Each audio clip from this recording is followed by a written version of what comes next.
Hey everyone, welcome to Terms of Engagement. I'm Archon Fung, a professor at the Harvard Kennedy School and director of the Ash Center for Democratic Governance and Innovation. And I'm Stephen Richer. I'm the former elected Maricopa County recorder, and I'm now a fellow at the Ash Center. And I'm back. I'm back in Massachusetts. I just landed this morning, and I am in town for fall semester, teaching a class this semester called Make America Great Again, the ideas behind the movement.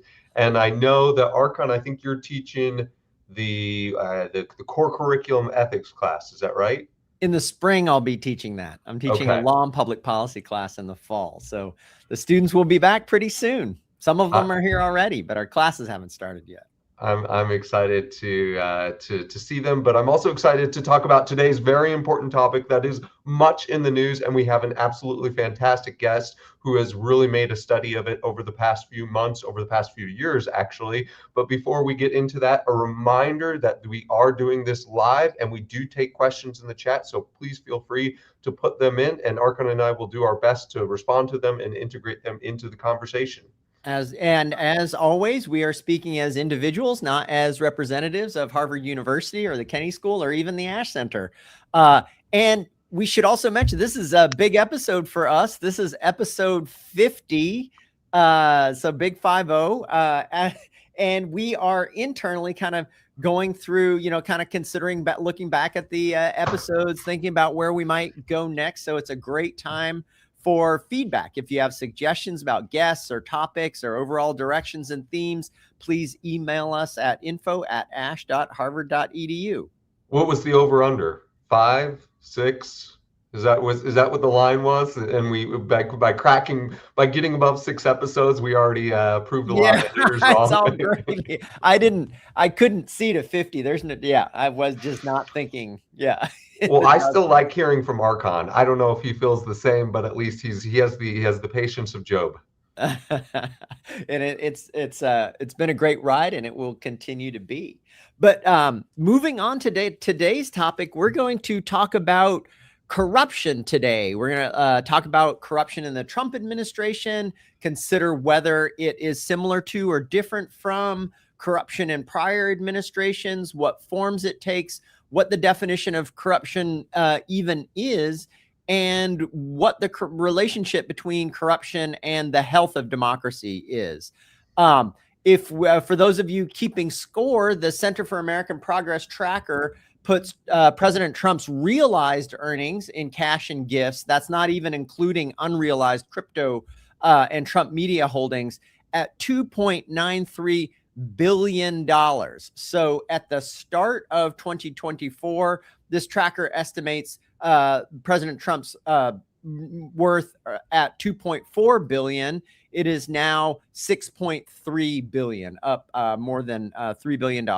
Here is the tracker. Wait, hold on. I'll put it in the YouTube chat for people who want to have a look at this. All right.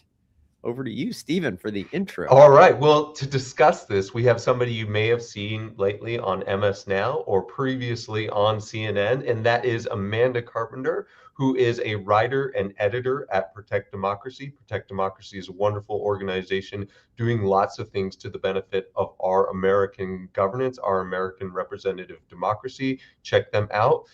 Prior to joining Protect Democracy, Amanda was a writer for The Bulwark and, as I mentioned, a CNN contributor. And prior to that, she worked on Capitol Hill as Texas Senator Ted Cruz's communication director and South Carolina Senator Jim DeMint's speechwriter. She brings over 15 years of political experience and communications experience. And as of late, as I mentioned at the outset, she has been doing a lot of writing and talking on corruption. And so we're really pleased to have her here today, and we appreciate her time. Welcome, Amanda. Hey, thanks for having me. We got a lot to talk about, but it's good to connect with you guys. Yeah, so let's start with, what are we even talking about? Like, how are we defining corruption? Does it have to be unlawful?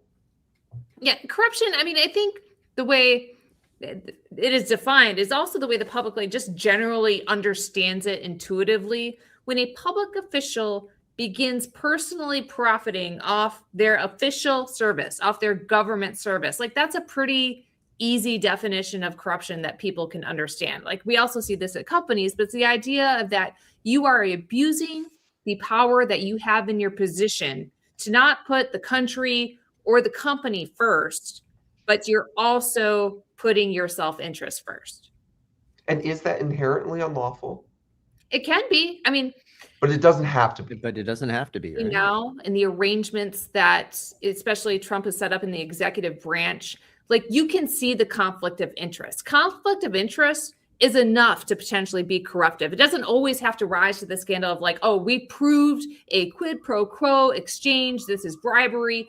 This is extortion. I mean, this is the reason that we had, or used to enforce so many ethics laws so that you prevent the appearance of corruption, the appearance of conflict of interest. That should really be the standard. Once you start crossing that line, I think you're getting into corruption. And then there's all kinds of different shades that we can see.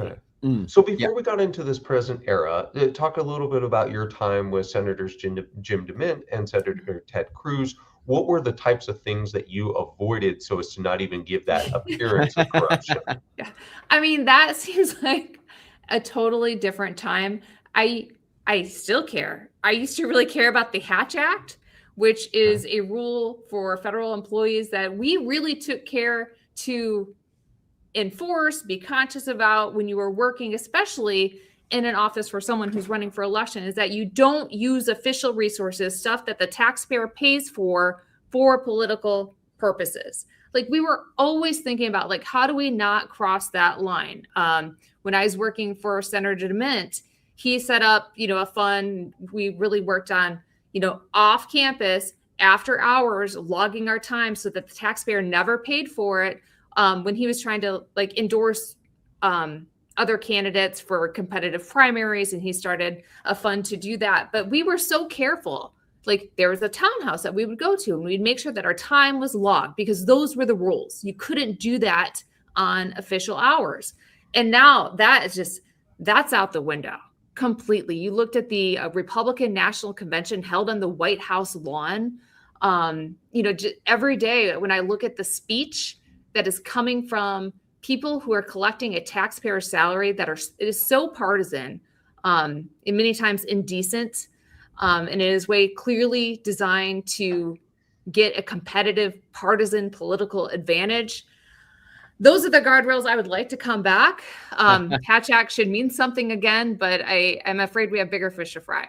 Yeah, I mean, those guardrails feel so far in the rearview mirror in our age of, I think I attribute a lot to polarization and partisanship, right? I mean, the idea of the Hatch Act is, look, once you get elected, you're serving all of America and you've got to put your politics in a box and at least not use public resources to advance your politics in any way. And like, who's going to take that idea seriously right now? Just one thing that comes to mind, when I was working on the Hill, we had a staffer who got engaged to a lobbyist. He gave her a diamond ring, an engagement ring, right? Like everybody does when they get engaged. She went to the ethics council on the Hill to say, we're not married yet. Is this technically a gift I need to report? And they said, yes, it is. Yeah, it's a gift. She went and asked him, how much did this ring cost so that she could properly report it, which, typically is maybe you share that information, but they didn't.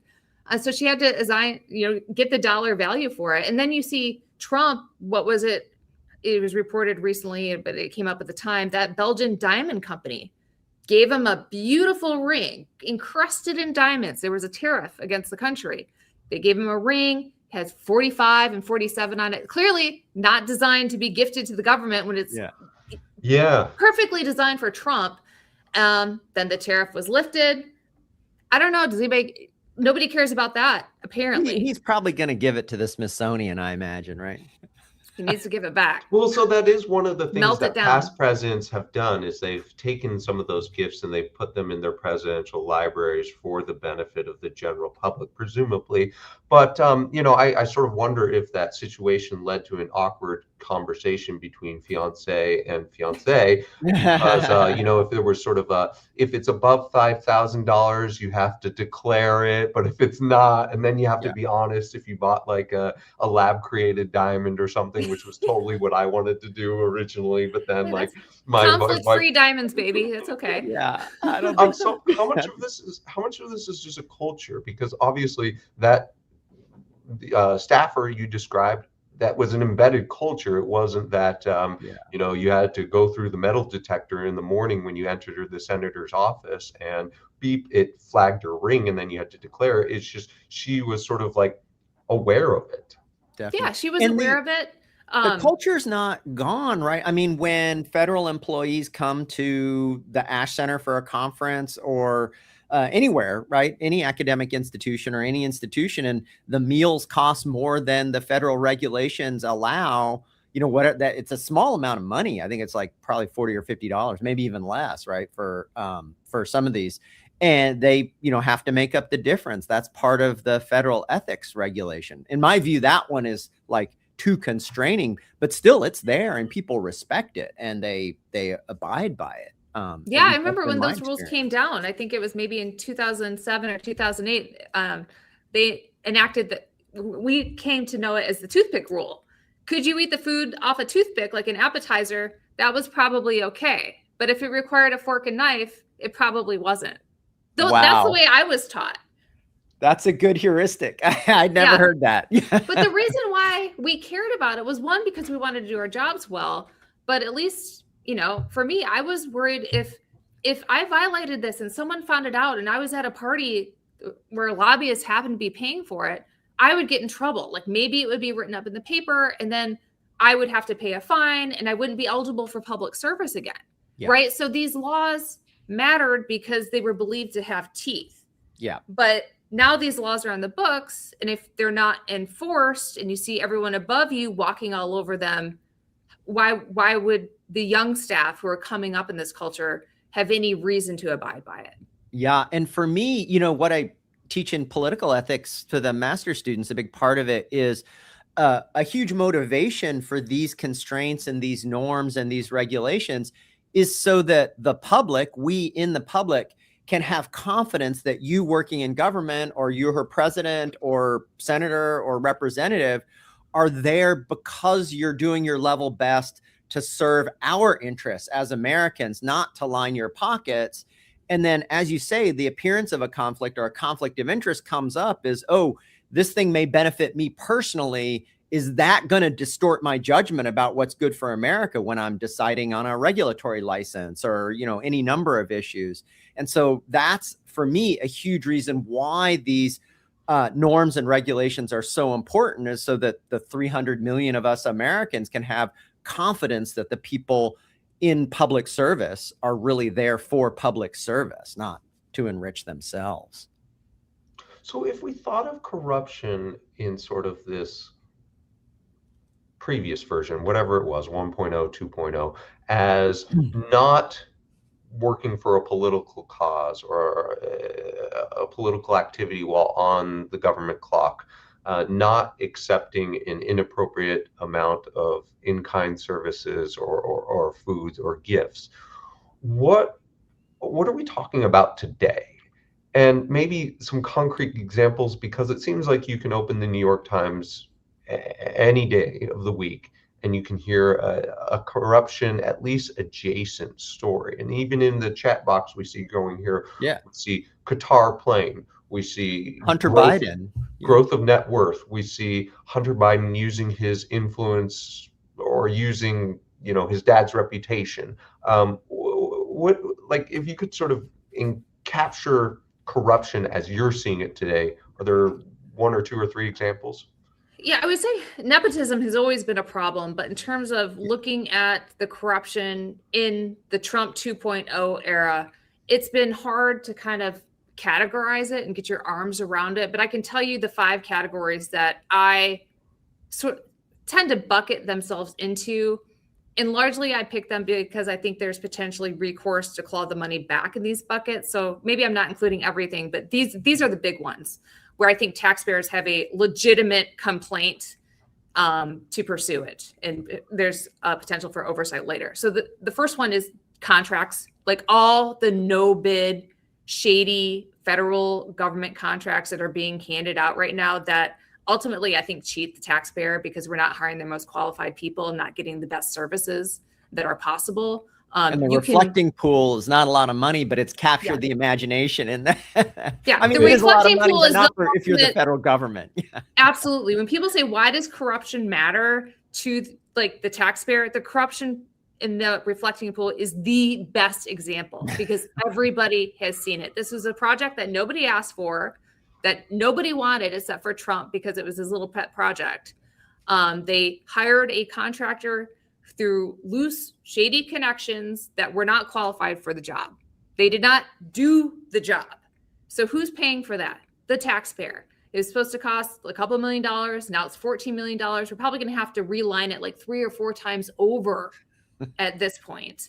And then the cherry on top of that whole story is that the people who pointed out what a crappy job it was and happened to go down to the pool to look at the lining floating and maybe grab a piece of it, they were smeared, they were attacked, and some of them were arrested. Charged, right? Yeah. Charged. Yeah. And are still going through it and being targeted by the president for having the audacity to just point out that flaw, just look at that flaw as a regular person. So that is just I'm an sure amazing we could example. have a entire reflecting pool conversation. I went down there, I checked it out. I did not touch it, mostly because I'm grossed out by it. I never touched it before, so I didn't touch it. But bringing us back to sort of the manifestations today of corruption. So you're saying these contracts as number one. The no bid contracts is number one. The second one is crypto.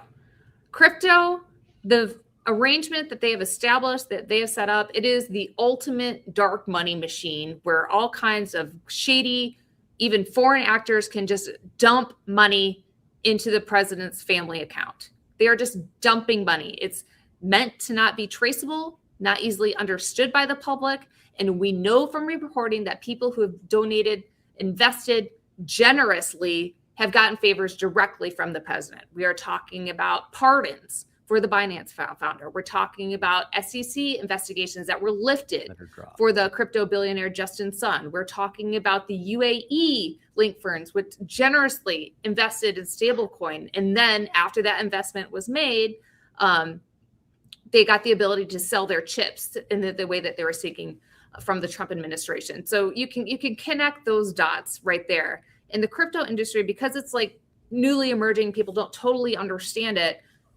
What Trump and his family has done have made themselves both like it's a casino market. They're dealing out the policy and cashing in at the same time. So, I mean, that could be an entire discussion in itself, but that's just number two. A lot of that number three, feel quid pro quo, right? I mean, it's not just the appearance of corruption or the existence of a conflict. It feels like a deal. Yeah, the arrangement itself is a scandal. The fact that they're raking in this money. I mean, we used to talk about things we used to care about. Like dark money used to apply to super PACs. At least you could see the entity that was set up in that scenario. You could like see they're doing political work. You can trace direct contributions. You can look them up and open secrets. This, nobody has any idea. And it is billions of dollars. Trump reported making $2.2 billion in 2025. Most of that is from crypto. So it's just like a dark money ATM machine. That's how I view it. So that's just number two. Number three are the slush funds. You know, everybody heard about the January 6th slush funds, riot reward, thug fund that they wanted to set up for the January 6th rioters. I do not believe that is dead. I think there's other settlements that have gone to other actors for unlawful action. If you look at like Michael Flynn and others. So I don't think that issue is dead, but that's on my board. So that one's a little bit different because those are not enriching the president or his family directly. So how does that fit into your picture of corruption? Because I think that it's pretty easy to make the case that they're being paid off for helping the actors in the administration pursue their political goals. Right. And so corruption doesn't always have to mean money. Yeah. In my mind, if people are engaging in political action that benefits you and helps you entrench power, especially, because I think that's a big element of the kind of corruption. A lot of people do the corruption to cash out, but then they have to stay there. Like, you don't amass all this power and do all this stuff just to give it up in the next election. The entrenchment always comes along. Yeah. I mean, it's kind of January 6th version of a political machine giving somebody a no work job if they can round up 1,000 votes for them in South Side of Chicago or something back in the day. Yeah. And they could say that wasn't fraudulent and you were unfairly targeted by the government. And so here's $1 million. Yeah. Go do it again. Right. Yeah. Although that feels different to me than, hey, you worked really hard on my campaign. I'm going to give you a position in the constituent services team in the field office. You could say that's maybe not how it should be. You know, maybe that should be open to the general public. And once you're in office, you have to almost sort of have a competitive application process. But the reality is that happens a lot. Any congressional office often has, especially in the state, the home office, a lot of people who were foot soldiers on the campaign. This to me sort of like, especially because some of the things that are being asked for are just so outside the ordinary course of business and have a normal process. So if you're seeking restitution from the government or something like that, there is a normal process for that. And I think that's probably being circumvented. Yeah, but I think the difference of what makes the January 6th payments so egregious, for example, is that the people who are receiving the payments clearly engage in unlawful action. Like, people have a right to choose the people that they work for, especially in a personal office, even though it's unofficial, like it's personal staff. Handing out money to people who were ruled by the courts in a process of engaging in lawful action crosses a different line. Okay. So I got two more. All right. We're three. Let me go quick. Yeah. So one is contract, two is crypto, 3 the slush funds. The slush funds. Number 4 is gifts, like the big diamond ring, the Qatari plane, the gifts that clearly potentially have some kind of corruptive influence and are not being donated to the benefit of the government, don't actually go to the government, can be designated for personal use, etc. And then number 4, which is a bigger one potentially, is all the pay for play arrangements. And when I think of that, I'm primarily thinking about the pardon lobby that materialized in Washington in Donald Trump's second term, where it appears that pardons are for sale. And the reporting on that is extensive and convincing. Yeah. That has a little bit of a precedent. I mean, maybe not the mechanical aspect of it, the ATM aspect that we're seeing now, but during the Clinton administration, there were concerns that some of those pardons had relationships with the Clintons and their business interests and so on. So your concern in this moment is it's more systematic and much larger. It's definitely more systematic, larger, and definitely, like, presidents have had controversial pardons and suffered backlash for it because the public perceived that as being wrong. But the reporting in that Trump is typically, except for at the end of administrations, where you always have that temptation from the presidents just to give a wave of pardons. Like you saw it with Mark Rich, Joe Biden with his son Hunter. But what appears to be different with Trump is that there are people with ties to the president who are assigning price tags, essentially, to the pardons, and the lobbying industry that has cropped up, and especially his growing interest in pardoning a white-collar financial crime. That seems something like, Obama, sometimes there will be mass pardons, but it will be connected to some kind of policy, like President Obama did with drug crime, right? Okay, this is a policy campaigned on. Other people have processes. Trump has utterly destroyed the pardon office, and there seems to be no rhyme or reason or defensible policy that's consistent that you can tie to the pardons. Yeah. Your discussion of the first two, the reflecting pool, the no bid contracts, and then the crypto, kind of highlighted for me, there's two different problems going on there. One is the money flows and the corruption. The second is the lack of information and the lack of transparency. And the crypto, like what's going on there, feels like a really solid black box that's very difficult to peer in. And then with the reflecting pool and perhaps with other examples, is like it's active punishment for trying to blow the whistle or hold accountable like the shoddy work that's going on, etc. Right. So that second one is a kind of huge harm to democratic accountability efforts to hold power accountable. Yeah, definitely. I mean, I do think, there's a lot of criticism for the Trump administration and that they're acting recklessly and maybe dumb. Like get that word thrown around a lot, but they're really people who I think you have to think of them as, and I don't mean this as a compliment, but as a kind of political entrepreneur when it comes to the entrenchment and corruption. I mean, the fact that if you look back in the 2024 campaign, Donald Trump was originally a crypto skeptic.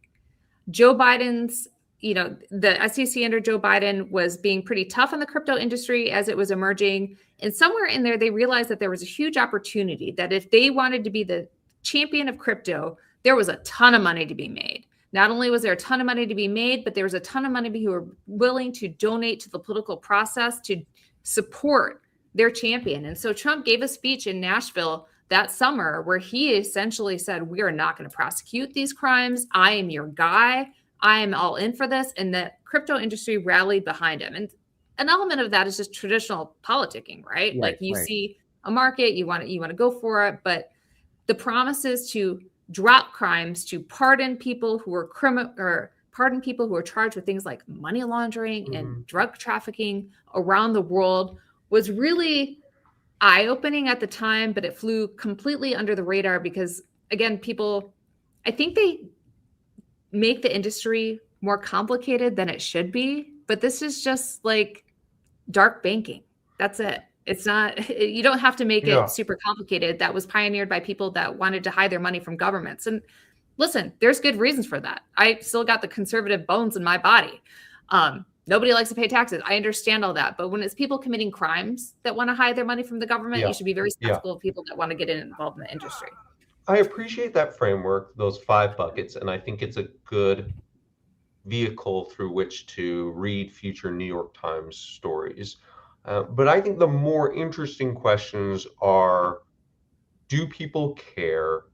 And what can be done about that? But before we get to those, one more sort of table setting question, which is a number of people have likened this to past moments or to past quotes.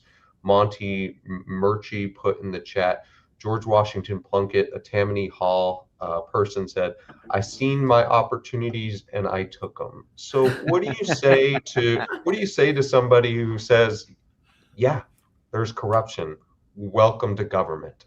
Yeah. Again, I think this is happening so systemically on all levels that it is impossible to ignore.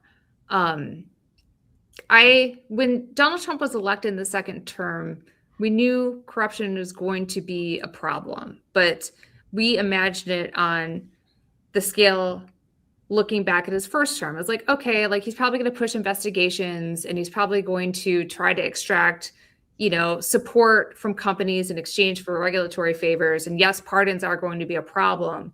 But again, what's happening with the crypto and just the solicitation of gifts and the poor delivery of government services that we're getting, despite being promised that government spending was going to go down with Doge. I mean, there's all the promises that you can line up. And Doge was also like another form of corruption where you just let somebody in with no qualification to start firing people willy-nilly who had expertise and probably did know how to solve some of these problems.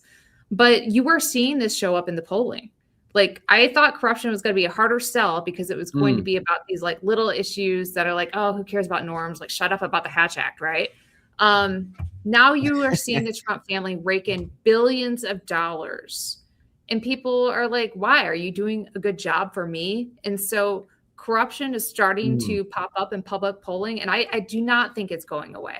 Not at all. So in one piece that you wrote, you looked at Hungary and Orban, and in some of those, and Turkey as well, corruption became a big political problem because people felt like it was affecting their lives, like, in a big construction boom, and, the politician is paying people to make shoddy buildings, and the concrete is a disaster. That affects me directly. A lot of these things seem very distant from people's lives, like a Qatari plane, like who cares? Or the ring.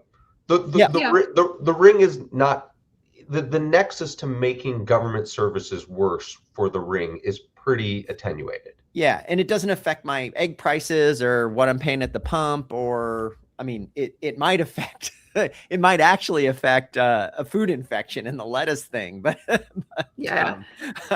but like, do you think, is there a case there, or is this kind of corruption primarily about enrichment, and so an unfairness issue rather than a services issue, like it's hurting my life?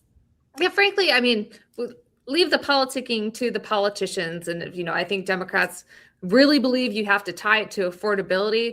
I don't really think so. I think most people, whether you're Republican, you're Democrat, whatever, you understand when you're getting ripped off. You understand when your public officials aren't working for you first.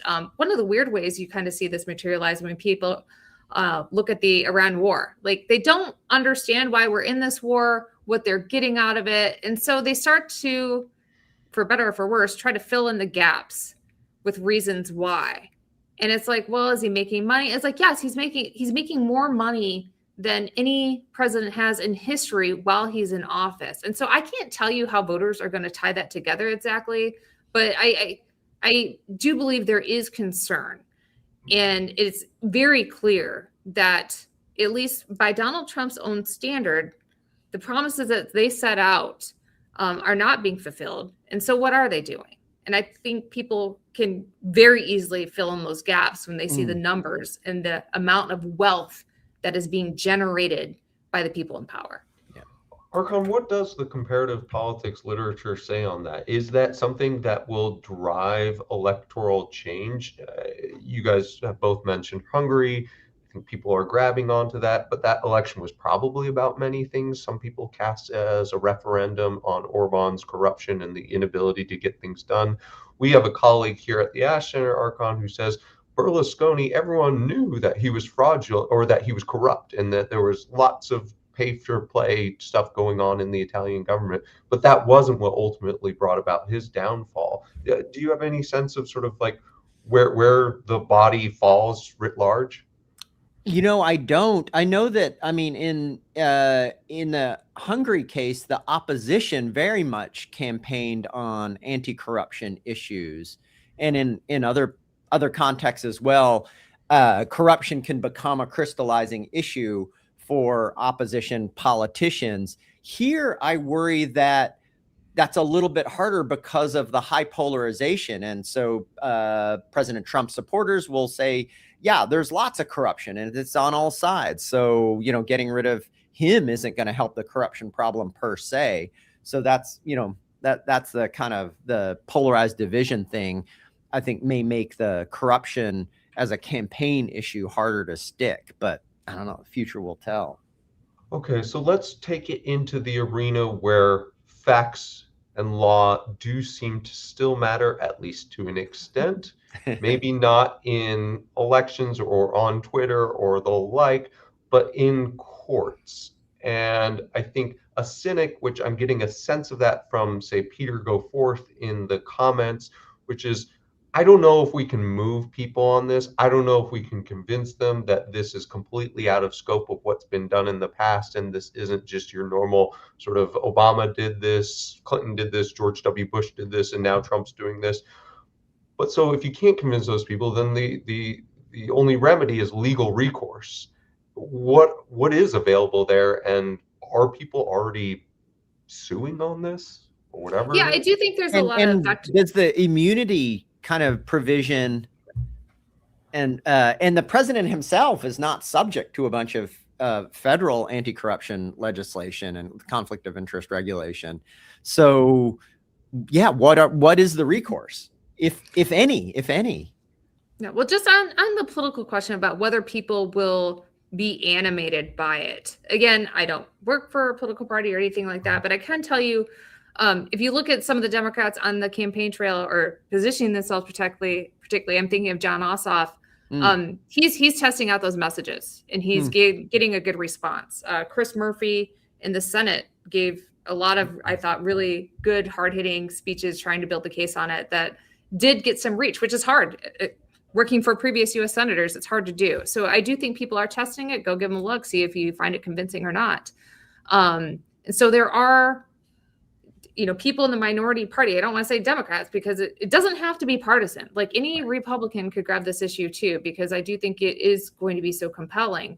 There is the ability for oversight after the midterms, because there's been absolutely no checks on this whatsoever. I mean, you think about the ballroom. Donald Trump went to Congress, asked for funding for the ballroom, completely bypassed Congress, went around to just grab the money from the Secret Service and national parks anyway. There should be at least members of Congress who are interested in protecting their spending authority. I mean, that's a minor issue, but there's stuff like that where there could be bipartisan work just because Republicans in Congress did tell him they weren't going to fund it.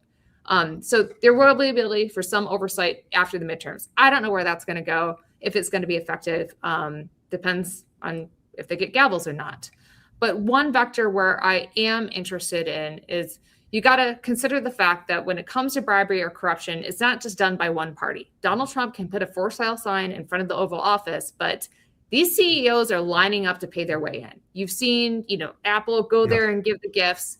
So what is that's a good what is point. Up with that? It's a two-way street. No, but I mean, it takes two to tango. Yeah.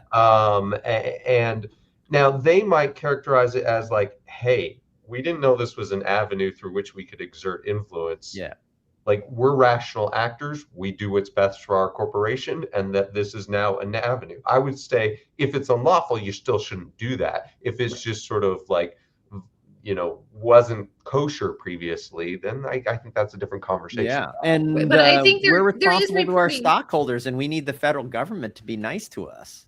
Yeah. I mean, that's a bad situation to be in. It makes me feel terrible as someone that believes in the free market. But yeah, they're allowed to do that. And a lot of CEOs will be like, oh, it's great, Donald Trump will talk to you. But if there is unlawful action, and I think there's threads to pull on there, state AGs have the ability to investigate. Yeah. Right? State crimes, if you are working for a corporation engaging in this kind of pay-to-play stuff, there is a vector to get the money back, at least.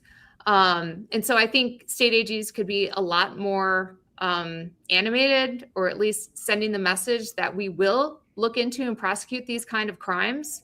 That's a big vector right there. But the target is, I'm so glad you said this. We had someone write in before the show even started and said, I'm worried that this will descend into a game for tit for tat if, when the next Democratic administration comes in, they uncover this stuff and they start prosecuting people who were part of the Trump administration for some of this alleged corruption. If you can target the corporate side of it as well. And then maybe it doesn't descend into such a political tit for tat game, but you still would presumably curb the corruption if those types of companies wouldn't do it, no matter who's the next person in office. Yeah. And I think it's absolutely, just for effectiveness down the road, it is absolutely essential that there is a spotlight shined on that side of the deal, and pressure and scrutiny, so people know that they will be prosecuted if they break the law. Because quite frankly, one of the reasons we've been looking at civil disgorgement laws, which you people may understand, which means essentially it's a recourse to get the money back. Disgorgement is a terrible word, but that's what it is. Those are pardon proof. Donald Trump has, if you look at the reporting from people like Maggie Hagerman and others, Wall Street Journal, Donald Trump has been talking about handing out pardons to anyone within 250 feet of the Oval Office, right? Because I think they know what they're doing is unlawful, and I think they want a free pass to do it. But anyone who profited from these ill-gotten gains, there is pardon-proof accountability that can be done to claw the money back. And I think there's a role for people in the states to start sending that message loud and clear to corporations, say, in California, in Virginia, who think that this is the new way to do business with the federal government. They may be getting away with it for now, but those crimes absolutely can be prosecuted later. And so how would that that process work for civil disgorgement, or is it related to civil forfeiture, which is often, kind of levied on much more unfortunate, kind of disadvantaged people Yeah. in America. But so how would it work exactly? Well, that's absolutely the model. I mean, the beauty of it is the laws are on the books already to do this. There are models to follow. They're established. It's not like, oh, people are inventing these new legal structures to go after Trump and isn't this retribution? No, like this is what happens. If you profit from ill-gotten gains, fraud, bribery, extortion, you have to give the money back. I mean, this is like a long established legal process. And so I think that could be done. But if there is accountability after the midterms, one thing that I think would be fabulous if there's some oversight to start auditing the White House. The Republicans, conservatives got a lot of energy and enthusiasm out to audit the Fed. I was excited about those ideas. I think we need to audit the White House and see where the money is going, who's paying it, and who's getting favors. Who's getting it? I'm not doing this tongue in cheek to prove a point, but where did that end up? The audit the Fed movement. Well, what do you mean in terms of like did that manifest in anything that brought more transparency to the Fed? Yes, I do believe. Okay, then it is perhaps a good. I think audit the White House is far easier to understand though. Okay. So do you have I mean, I think you're right. The level of just money flows is historically unprecedented. That's the cliche that everybody's throwing around about a lot of things. But in this case, I think it's really true. In some administration, 28 or 32, if there's a kind of Watergate moment in which, kind of post-Watergate, all of these federal reforms on campaign finance and inspector generals and other things and were done, are you starting to build a wish list of kind of legislation or regulation to kind of bulletproof the federal government and the White House against this sort of thing in the future? Yes, but I don't think we have a full understanding of what problems are biggest to attack. I can tell you, number one on my list, and probably is going to stay there for a long time, is the pardon authority has to be tightened up, because that is effectively functioning as a legal shield for wrongdoing, right? Many times to benefit the president directly, whether that's politically, whether that's financially. But the pardon power has been misused by presidents, as you guys have pointed out, for quite some time. But the abuse now is on such a scale that we're unimaginable, and it actually increases the likelihood of future wrongdoing instead of providing mercy and amnesty for people who have expressed contrition. I think it's time to severely restrict it. And that might be low-hanging fruit, because by design, there's a huge amount of executive discretion on pardon power. So there's a lot of latitude to tighten up if there's political will for that. Yeah. What would you say to a new administration? New president comes in, Republican or Democrat, and he says, this doesn't strike me as the way that things should be done. What can we change? And I guess baked into that question is this, like so many questions say, a culture issue, or is this a law issue? Because we can fix law questions, hopefully. I mean, that's very challenging in the federal context, but culture's even more challenging potentially. I think it's a culture issue because we had laws previously that did work. Wasn't perfect, always need reform, always need to be working on things. But you can't legislate decency. Which is, I think a lot of this comes down to, again, I still have in the back of my mind some of the X postings coming out of White House staff right now that are just, I mean, they've always been, and the Truth Social posts, just the language that we use with each other. We have to put decent people in office. Then you don't have to worry so much about the corruption and the ethics laws. The ethics laws should always be there as a reminder, so you don't go near these lines. But I don't know what you do when you elect people who disrespect the laws in their entirety. Well, it sounds like the first thing you think we need to do is at least give the American people the chance to understand that it's happening, understand the scope of it, and then to exert sort of moral condemnation. And so maybe you would say to that incoming president that it starts with that audit the White House, audit the government. Like even if you're not going to retroactively prosecute any of these people, it at least needs to be documented, the full breadth of everything that was done during this course of governance.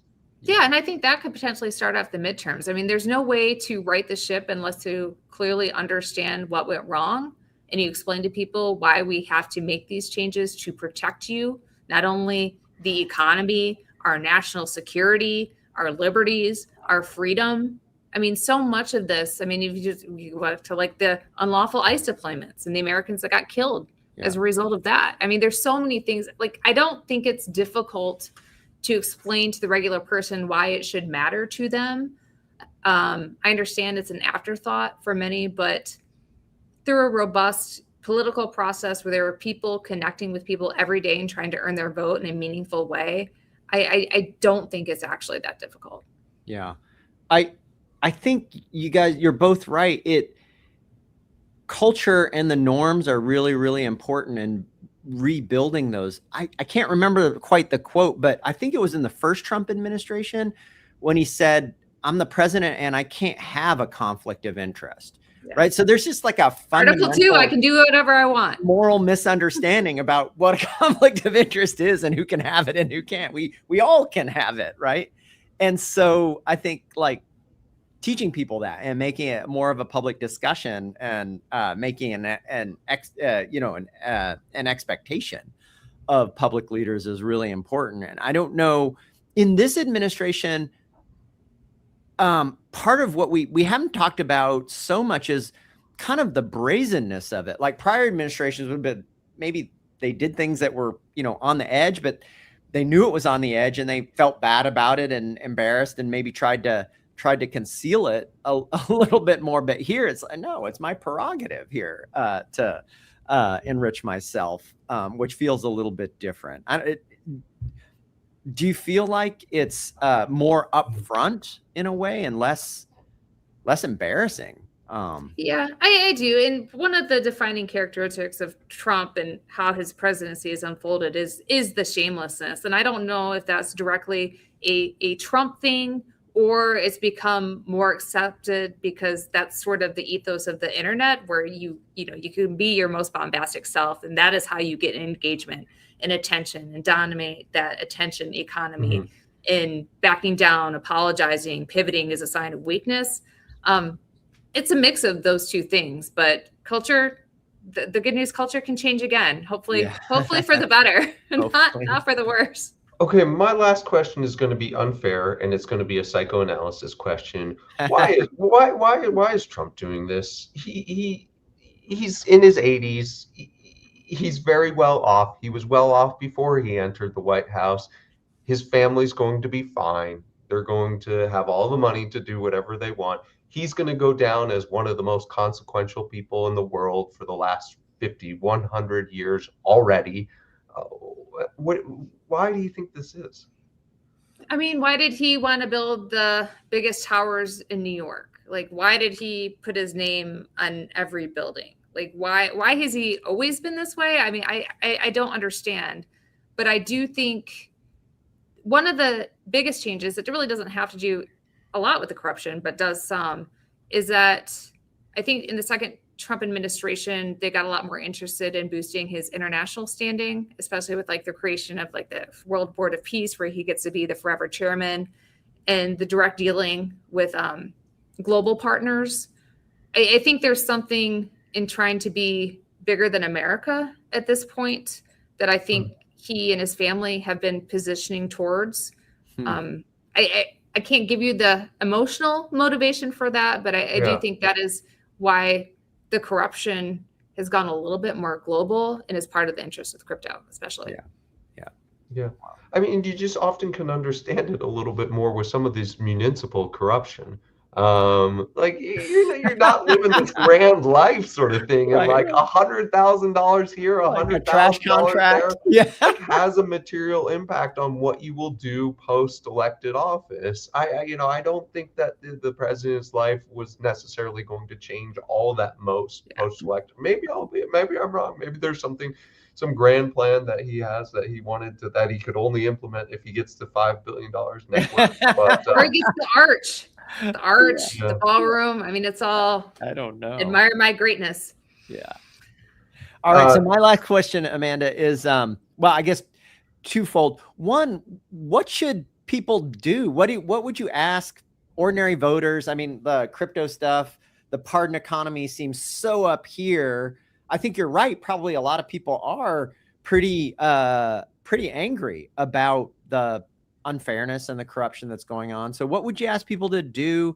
And then maybe related to that, do you see where do you see the hope in all of this, that it won't just like keep getting worse and worse and worse? And yeah, sure. I mean, there's always like the standard stuff. You register to vote, obviously, make sure you have a plan to vote, call your congressman. But I believe be an online activist. Literally anybody can be, like, people make fun of keyboard warriors. Go do it. Actually do it. Go read the articles, get the subscriptions if you can, post about it. It actually does make a difference if your local official hears it. Like, be a part of that noise. Yes, of course, you can go join protests, but anybody can do that from their phone. There's a chance you're already doing it if you're listening to this podcast. But I'm just going to encourage you to, because I think there's people that downplay it. But all these officials, they read their comments. They read their comments. I know they do. They care. So get in their ear. Get in their ear. Guilty as charged. Okay, well, thank you very much, Amanda. We really appreciate it. If people want to follow you, and this is a topic you continue to write about, continue to talk about, where should they go to follow you? I'm more on Blue Sky as Amanda Carpenter, but I'm also on X, because that's where I feel like people need to hear some of these corruption messages. So you can get me either place. And you can go to protectdemocracy.org as well to see the organization's work. And you can also find some of Amanda's work through the Protect Democracy website. We appreciate everyone joining live today. Appreciate lots of the comments that came through. Hopefully we integrated a few of those.